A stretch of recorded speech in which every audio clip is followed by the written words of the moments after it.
I wasn't supposed to come home that night. After 10 years working overseas, I returned to California quietly, wanting to surprise my mother, the woman I bought that house for, the woman I promised I'd always protect. I imagined her smiling, opening the door, pulling me into one of her warm hugs. But the moment I stepped onto the porch, something felt wrong.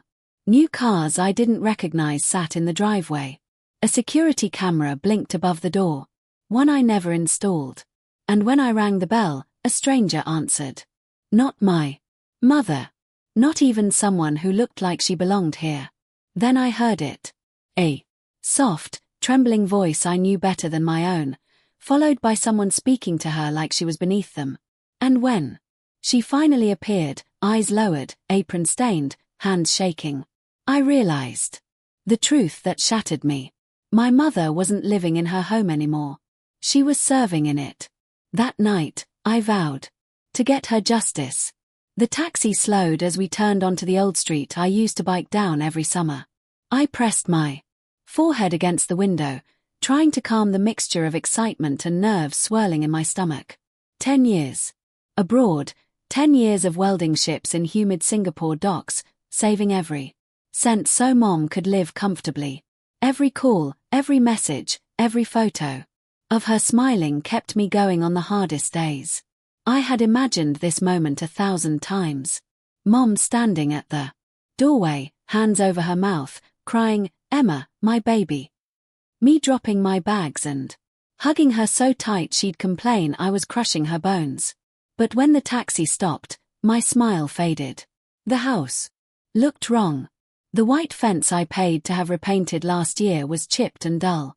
The flower bed, once filled with Mom's beloved lies, was nothing but dry soil.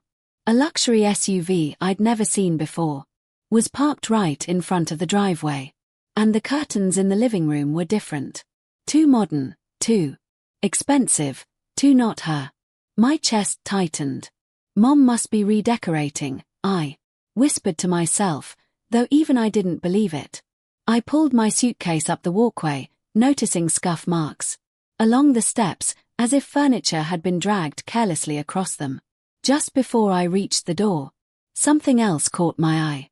A security camera blinking red above the porch. Mom was terrified of technology. She once cried because she thought she broke a microwave by pressing the popcorn button twice. There was no universe where she installed a surveillance system on her own. My heartbeat picked up. Still, I rang the doorbell. It wasn't Mom who answered. The door swung open to reveal a woman in her mid-30s wearing designer leggings and holding a latte like she lived there. She looked confused. No. Startled when she saw me. Yes. Can I help you? She asked, tone clipped. I forced a polite smile. I'm looking for my mom, Linda Carter. Behind the woman, a man appeared, tall, arms crossed, eyes narrowing at me like I was an intruder.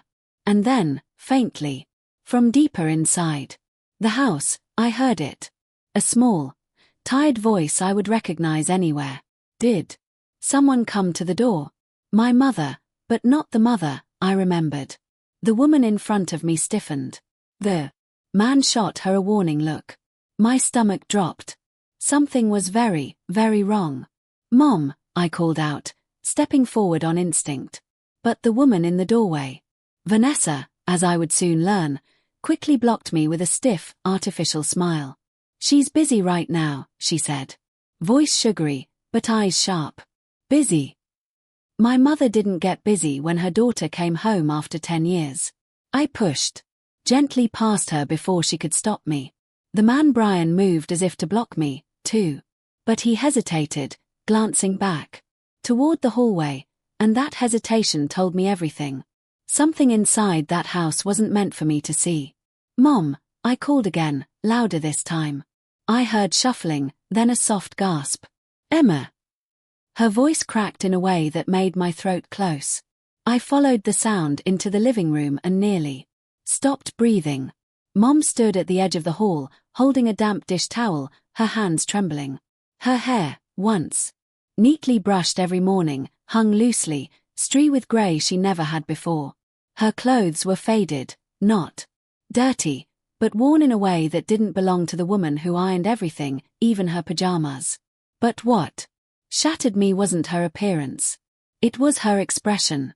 She looked at me like she didn't know whether she was allowed to, as if waiting for someone else's approval before reacting to her own daughter. Mom. I stepped toward her, heart pounding. She opened her mouth to speak, but Brian's voice cut through the room like a blade. Linda, the kitchen isn't finished. Mom flinched. My mother, the woman who worked 3 jobs to raise me, who never backed down from anyone, actually flinched. Linda helps out. I turned to him slowly. It keeps her active. What did you just say? She doesn't need to help out. Shrugged, this is her home. Putting on a lazy, Vanessa folded her arms, smile. Leaning against the door frame. Here. Actually, it's our home now, too. My stomach twisted. What is that supposed to mean? Before she answered, Mom grabbed my wrist gently, whispering, Emma, let's not do this here. Her voice trembled. Her eyes begged me not to make them angry. I felt heat rise behind my eyes, but I swallowed it down. I had to stay calm for her. I took a slow breath. Okay, Mom, let's talk. Just us, please. Brian exchanged a look with Vanessa, a silent communication I couldn't read, but didn't like. After a tense moment, he muttered, Fine, 5 minutes. 5 minutes. Who were these people to decide how long I could speak to my own mother? But Mom tugged my hand again, urging me toward the backyard. Away from them. As soon as the sliding door closed behind us, her facade broke. Her shoulders shook, tears filled her eyes. Emma, she whispered, and then the words that made my blood run cold. I'm so sorry you had to see me like this. The moment the sliding door clicked shut behind us, Mom's shoulders dropped as if she had been holding her breath for months. She sank onto the old wooden bench under the lemon tree, the one she used to sit on while drinking her morning tea. Now she looked like she could barely hold herself upright. Emma. Her voice broke. I didn't want you to see me like this. I knelt in front of her, taking her cold hands into mine. Mom, please tell me what's going on. Who are those people? Why are they here? Why are you? My throat tightened, acting like a guest in your own home. She squeezed her eyes shut, tears slipping down her cheeks. I tried, sweetheart. I tried to manage everything on my own after you left. But I got lonely and tired. And when Brian and Vanessa showed up, they seemed kind at first. Showed up. I frowned. You didn't invite them. She shook her head. They said they needed a place temporarily, just for a week. Their apartment lease ended and they had nowhere to go. And you let them in. I whispered. Mom nodded, wiping her eyes with the back of her hand. I couldn't turn them away. They were friends of your cousin. They were polite. They helped with groceries. They cooked dinner. For the first month, they made me feel like I wasn't alone. My stomach twisted. And then her face fell. It changed slowly. At first, they started handling my mail, saying they take care of bills. They insisted on managing the house repairs because I wasn't strong enough. They said I needed to rest more, then later said I wasn't contributing enough. Her voice dropped to a hoarse whisper. They told me I should be grateful. I felt my jaw clench. Grateful for what? For giving me company. She inhaled shakily. They said I needed to stay active, so they asked me to help with small chores. Then more. Then everything. I closed my eyes, fury simmering beneath my skin. What about your phone? Your friends? Why didn't you call me? She looked away, shame flickering across her face. They said the phone confused me, that I wasn't using it correctly. So, they kept it in the drawer and told me to ask them if I needed to call anyone. Mom, I whispered. Heart cracking. She gripped my hands desperately. I wanted to call you. I tried, but they always had a reason to take the phone away. They said your job overseas was too demanding and I shouldn't disturb you. My blood turned to ice. And the house, Mom? They said you transferred it. Her eyes widened, genuine panic rushing through them. No, no, Emma. I would never. I don't remember signing anything. If I did, they must have put something in front of me when I was tired. They said it was just paperwork to fix a plumbing issue. She choked on her next words. I didn't know. I swear. I wrapped my arms around her trembling shoulders. Mom, listen to me. None of this is your fault. They took advantage of you. They isolated you. They manipulated you. She sobbed into my chest, her voice shaking. I thought I was losing my mind. I thought maybe I did owe them something. They kept saying I needed them, that you were too far away. I pulled back, lifting her chin gently so she could see the truth in my eyes. You're not alone anymore. I'm home, and I'm not letting anyone treat you like this ever again.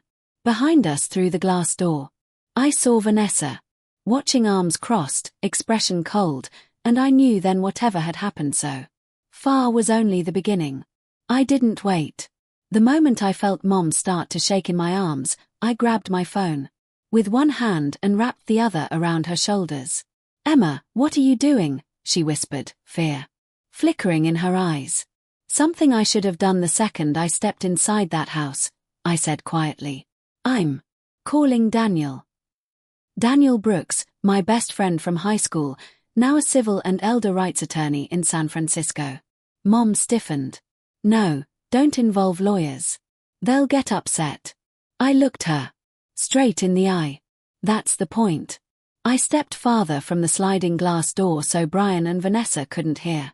And pressed call. Daniel picked up on the second ring. Emma, you okay?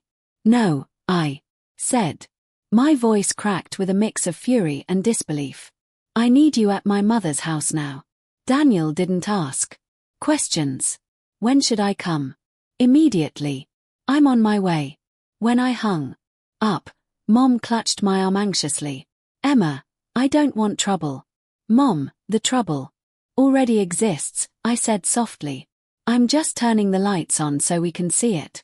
Before she could answer, the sliding door opened behind us. Vanessa stepped out, arms crossed, posture radiating fake confidence. 5 minutes are up, she said. Linda needs to get back to the kitchen. I turned slowly. Her name is Mom, and she doesn't need to do anything for you. Brian appeared behind her, jaw tight. This isn't your place anymore, Emma. You left. We've been the ones helping her. I laughed. I couldn't help it. Helping? You mean isolating her? Controlling her? Making her do all the work? He stiffened but forced a smirk. Careful with your accusations. Careful. I stepped closer. I've barely started. Vanessa huffed. Look, if Linda wants us here, then does she? I cut in sharply. Does she actually want you here, or did you just convince her she had no choice? Their eyes flickered just enough for me to see the truth. Mom tugged my sleeve. Gently. Emma, let's go inside, please. No, Mom, I whispered. We're not going. Back in. Brian's voice sharpened. You can't take her anywhere. She lives here. I smiled coldly. Not for long.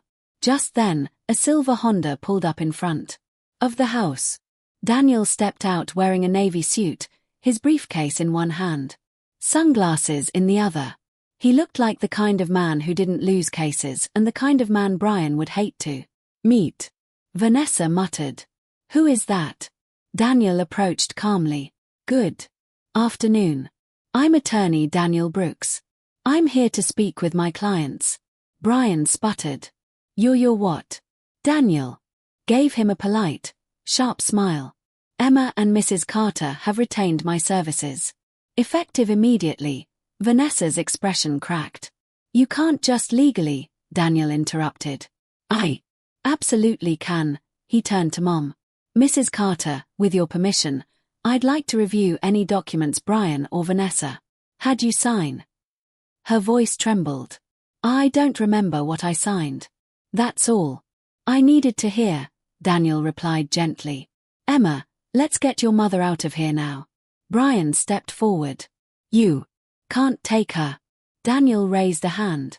Attempting to prevent her from leaving is considered intimidation of a protected adult. I strongly suggest you step aside. Brian froze. Vanessa pulled. And just like that, the power shifted. Mom slipped her hand into mine. Emma, will we be safe? I squeezed her hand. Mom, you're safe now. I promise. We walked out of the gate quietly, firmly leaving Brian and Vanessa on the porch, their manufactured confidence crumbling. Right before my eyes. For the first time since I arrived, I felt a spark of control return to my chest. This wasn't over. It was just beginning. Daniel drove us straight to his office. An old brick building overlooking the bay. Mom sat in the back seat, silent, clutching her purse like it was the only thing she had left in the world. She looked so small. Too small for someone who once carried our entire life on her back. When we reached Daniel's office, he gently guided her inside. Mrs. Carter, please take a seat. We're going to go through this step by step. Mom nodded nervously. Daniel, I don't want anyone hurt. Daniel offered her a soft smile. We're not hurting anyone. We're uncovering the truth. He pulled a legal pad toward him. Let me ask a few questions, okay? Mom took a shaky breath. Oh, okay. Daniel clicked his pen. First, did you ever give Brian or Vanessa permission to handle your mail, bills, or bank accounts? No, Mom whispered. They said I wasn't managing things well. They said they needed to help. Daniel wrote quickly. Did they ever explain what you were signing? She shook her head. They always said it was small things. A repair invoice, a package delivery, a form for the HOA. She hesitated. Sometimes they put the papers in front of me when I was tired. They said I needed to sign right away. My heart clenched. Daniel continued. And you don't recall signing anything about transferring the house?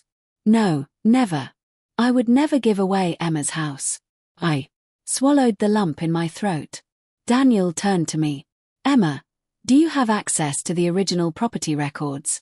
In my email, the title should still be in Mom's name. Send it to me. I forwarded it immediately. Daniel tapped his keyboard, comparing documents. Within seconds, his eyebrows shot up. There it is. The transfer recorded 2 months ago. Mom gasped softly. 2 months. I leaned closer to the screen. Daniel, that signature looks nothing like hers. He nodded. And the notarization stamp is from a notary who's been flagged before for irregularities. He looked at Mom kindly. Mrs. Carter, I'm almost certain this was forged. Mom's eyes filled with tears. Daniel, am I in trouble? He shook his head. No, they are. Daniel stood, grabbing a stack of forms. We need to build a complete timeline. Emma, I'll need you to document everything what you saw, what your mother said, even your impressions. Anything can help. I can do that. And we'll need evidence from neighbors.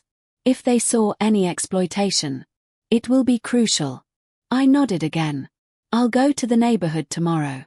Just then, Daniel's assistant knocked and entered. Daniel, I think you need to see this. She handed him an envelope. The return address made my skin crawl. It was from Mom's bank. Daniel opened it, eyes scanning rapidly. Then he froze. Emma, he said carefully. Your mother's savings account has been drained. Mom's breath caught. What? No, that can't be. I barely spend anything. Which is why, Daniel said grimly. These transactions stand out.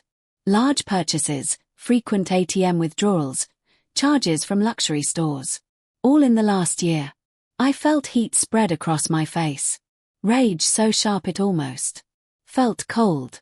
Brian and Vanessa, I whispered. They stole her money. Daniel nodded slowly. And there's more. Look. He slid the statements toward me. One line repeated over and over. Authorization. B. Miller. Brian Miller. Mom covered her face. Oh God. Emma, how could I let this happen? I knelt beside her. Mom, stop.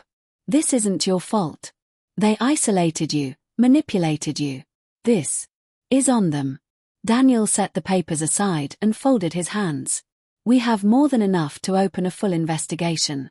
Financial exploitation, fraudulent transfer, elder abuse, coercion. This is severe, Mom whispered. Will they go to jail? Daniel didn't answer immediately. Then he said, if the evidence continues like this, it's very possible. Silence filled the room. For the first time since I returned home, I saw something flicker in Mom's expression. Not fear, not shame, but hope. Emma, she whispered, gripping my hand. Thank you for coming back. I squeezed her hand tightly. I'm not going anywhere. Not again. And we're getting everything back. Your home, your peace, your life. Daniel stood, gathering the files with purpose. Get some rest tonight. Tomorrow we start building the case. And for the first time, I felt ready for war. I didn't sleep that night, not even for a minute. Mom rested in the guest room of Daniel's office suite, the safest place he could find on such short notice. Meanwhile, I sat in the conference room, with a cup of cold coffee, staring at the mountain of documents spread before me. Bank statements, forged papers, neighbor testimonies Daniel was collecting, a timeline of transactions Brian had signed using authorization he never legally had. Every page made my chest tighter. By sunrise, Daniel returned with a stack of printed forms. Emma, he said, voice firm but calm. The county's elder protection unit wants to conduct a preliminary hearing. Today. My pulse jumped. Today. Already. He nodded. Everything you provided. It's serious. They want to question your mother. Then confront Brian and Vanessa directly. I took a shaky breath. Okay, let's do it. Mom looked terrified when Daniel explained the hearing, but she nodded. Quietly. I'll do whatever you think is right, she whispered. And so by noon, we were sitting in a government building under fluorescent lights, facing a long table where a mediator, a social worker, and a legal officer sat reviewing our file. Mom was called first. She answered every question with trembling honesty. How she was pressured to sign papers she didn't understand. How her phone was taken. How she felt small, unwelcome, burdensome in her own home. Then came the question that made my stomach twist. Mrs. Carter, did you ever intend to give your home to Brian and Vanessa? Mom shook her head quickly, tears filling her eyes. No, never. That house was my daughter's gift to me. My home. I only signed what they put in front of me because they said I had to. The mediator nodded slowly. Thank you, Mrs. Carter. Your statement is clear. The door opened. Brian and Vanessa were escorted in. Vanessa looked furious. Brian looked like he'd been awake all night rehearsing excuses. The moment Vanessa spotted me, her lips curled. So, you're the one stirring all this up. I didn't respond. I didn't need to. The mediator gestured for them to sit. This hearing concerns allegations of elder exploitation, coercion, financial manipulation, and fraudulent transfer of property. Vanessa scoffed loudly. Oh, please. Linda practically begged us to stay. She couldn't handle things alone. Mom flinched. Daniel calmly placed a protective hand on her shoulder. Brian cleared his throat. We didn't force her to do anything. She helped because she wanted to. The mediator cut him off. We have statements from neighbors describing Mrs. Carter doing all household chores alone, appearing distressed, and being reprimanded frequently. We also have records of her phone being accessed without permission. Vanessa's confidence wavered. That doesn't prove anything. Daniel leaned forward. But this does. He slid the forged title transfer across the table. Here's the so-called transfer of ownership. Not only does Mrs. Carter deny signing it, but a handwriting analyst flagged inconsistencies, and your chosen notary, Daniel added, with a cold smile, is currently under state investigation. Brian's face drained of color. That's not our fault. The notary must have. And the bank withdrawals, Daniel continued. The thousands drained from Mrs. Carter's savings. All authorized by you, Brian. How do you explain those? Brian opened his mouth, but nothing came out. The legal officer turned to Vanessa. And the purchases at high-end stores, jewelry, furniture, those were made using Mrs. Carter's funds. Vanessa snapped.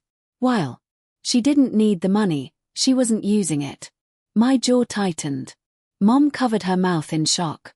The mediator closed the file. We've heard enough. Based on Mrs. Carter's testimony and the evidence presented, we determined there is substantial proof of elder exploitation and fraudulent property transfer. Vanessa shot up from her chair. You can't take the house away from us. The mediator didn't even blink. The house was never legally yours. Effective immediately, the transfer is void. Brian Miller and Vanessa Miller are prohibited from entering or residing on the property. A criminal investigation will proceed. Mom gasped softly. I exhaled a breath I didn't know I'd been holding.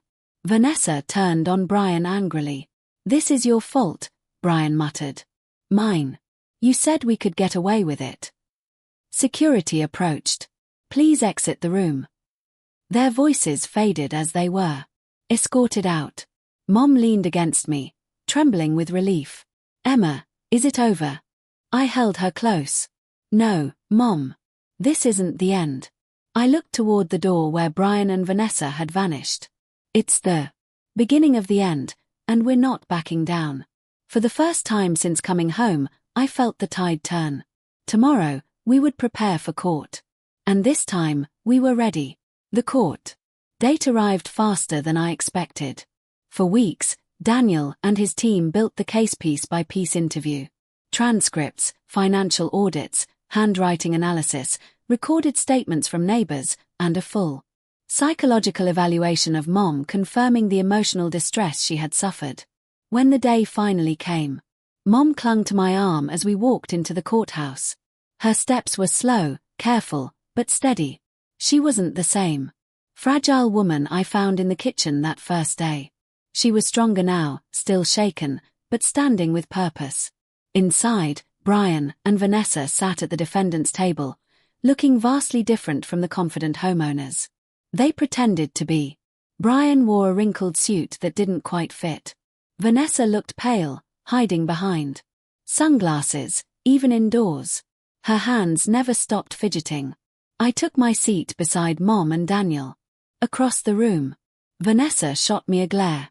Sharp, bitter, desperate. For once, it didn't shake me. The judge entered. Court is now in session. The prosecutor stood first. Your Honor, this case involves the exploitation of a vulnerable adult, fraudulent transfer of real property, unauthorized financial withdrawals, and coercive control. Vanessa rolled her eyes. Brian swallowed hard. The prosecutor continued. The defendants systematically manipulated Mrs. Linda Carter, isolated her from her daughter, and pressured her into signing documents she did not understand. Daniel leaned toward me and whispered, "This is going well." Then Mom was called to the stand. Her voice trembled at first, but as she spoke, something shifted. She described the loneliness, the manipulation, the pressure, the way they made her feel like a burden, the way her own home slowly stopped feeling like hers. She never raised her voice, never exaggerated. Her calm honesty was more powerful than anything. At one point, the prosecutor asked, "Mrs. Carter, why didn't you reach out to your daughter?" Mom swallowed. They always found a way to take my phone. I thought I would cause trouble and they told me Emma was too busy to care. I closed my eyes, fighting tears. Then came Brian and Vanessa's turn. Brian's lawyer tried to paint them as caretakers who were overwhelmed, but every excuse fell apart under cross-examination. Vanessa claimed Mom liked helping out until Daniel produced a video clip Mr. Ramirez had captured of her speaking sharply to Mom while she cleaned the porch. Vanessa froze. The courtroom murmured. Brian insisted Mom had voluntarily transferred the house until the handwriting expert declared the signature on the title transfer was highly inconsistent with her natural writing. The final blow came when the bank investigator testified that all withdrawals had been traced to Brian's personal purchases, not household expenses. Brian's face turned ashen. When all evidence had been presented, the judge took a long moment to review the notes. Then she spoke clearly, firmly. The defendants exploited a vulnerable adult for personal gain. The property transfer is hereby void. The defendants are ordered to repay all misappropriated funds and are restricted from contacting Mrs. Carter or approaching her residence. Additionally, mandatory counseling and probation will be assigned. Further, criminal penalties will be determined in a separate sentencing hearing. Mom let out a breath, a shaky, disbelieving exhale. I squeezed her hand. It was over. Truly fully over. As Brian and Vanessa were escorted out, Vanessa hissed under her breath. "You'll regret this, Emma." I met her glare. Calmly. "No," I whispered. "I'm done regretting. And my mother is done suffering." Outside the courthouse, sunlight warmed Mom's face. She closed her eyes and whispered, "Emma, we got our home back." I wrapped my arms around her. "Yes, Mom, and we're never losing it again." For the first time in years, the house felt like ours again. When Mom and I stepped through the front door after the court ruling, the air felt different, lighter, almost like the walls themselves exhaled. There were still signs of what had happened. Furniture that wasn't hers, curtains she never chose, and a refrigerator filled with food she didn't even like. But the moment she walked into the living room, something warm flickered in her eyes. "Emma, it feels like I can breathe again." I smiled. "We'll make it feel like home, Mom. I promise." And we did. Over the next few weeks, I took time off work, more time than I'd taken in 10 years. We cleaned the house together, room by room. I let Mom choose everything. New curtains, new dishes, even the color of the front door. She chose yellow. "It's the color of sunlight," she told me with a smile. "The house needs sunlight again." I watched her slowly regain herself. She laughed more. She slept more peacefully. She started humming while watering the little potted plants she bought for the windowsill. Every day felt like we were reclaiming something they had tried to take from her. Mom's therapist told me privately, "She's healing faster because you're here. Presence matters more than anything." That sentence stayed with me. One morning as we sat on the porch sipping tea, Mom spoke softly without looking at me. "Emma, I'm sorry if I ever made you feel guilty for leaving. You left to build a life. You didn't abandon me." I set my cup down. "Mom, the only thing that matters now is that I'm here and I'm staying." She covered my hand with hers. "That's all I need." A week later, I accepted a remote engineering position that allowed me to work from home. It wasn't glamorous, and it paid less than my overseas job. But when I told Mom, she hugged me tightly, stronger than I thought she could. "I have my daughter back," she whispered. "That's priceless." Some evenings we walked the neighborhood. Neighbors who once sensed something was wrong now waved with genuine warmth. Mrs. Porter brought over homemade cookies. Mr. Ramirez insisted he'd fix our porch light for free as long as Linda promises to keep smiling, and she did.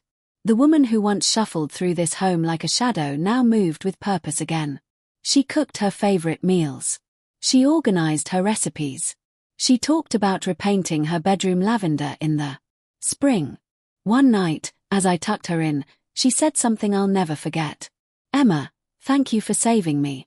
I shook my head, brushing a hair from her forehead. "No, Mom, you saved yourself. You just needed someone to stand beside you." She smiled, eyes soft. That someone was you. When I walked to my room, the house felt warm, alive, and for the first time since returning, I felt a sense of stillness wash over me. This wasn't the end of our story. It was the beginning of a new one.